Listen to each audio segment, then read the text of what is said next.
India కూటమిలో లోకలోకలు బాగానే పెరిగినట్టున్నాయి. ఎందుకంటే తాజాగా ఈ ఏదైతే మొన్న ప్రధానమంత్రిగా మల్లికార్జున ఖర్గే పేరుని మమతా బెనర్జీ ప్రతిపాదించడం, కేజ్రీవాల్ సమర్థించడం, దాన్ని నిరసిస్తూ నితీష్ కుమార్ పేరుని లాలూ ప్రసాద్ ప్రకటించడం, అయితే అసలు ఇప్పుడు అవన్నీ చర్చలు వద్దంటూ మల్లికార్జున ఖర్గే ప్రకటించడంతో ఆగ్రహించినటువంటి నితీష్ లాలూ కలిసి బాయ్కాట్ చేయడం చూసాం.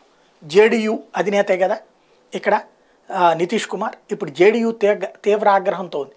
కాంగ్రెస్ పార్టీతో బాగా క్లోజ్గా సాగుతున్నటువంటి మమతా బెనర్జీ కథని మార్చేసి నితీష్ కుమార్ని తొక్కేయడానికి చూస్తోందని భావిస్తోంది. అందుకే ఇప్పుడు నోరు విప్పి కాంగ్రెస్ మీద విరుచుకుపడడం ప్రారంభించింది. ఆ పార్టీకి సంబంధించినటువంటి ఎంపీ సునీల్ కుమార్ పింటూ తాజాగా ఐఎన్డీఏ కూటమిని తీవ్రంగా విరుచుకుపడ్డారు. అసలు ఆ బ్లాక్కి క్లారిటీ లేదు.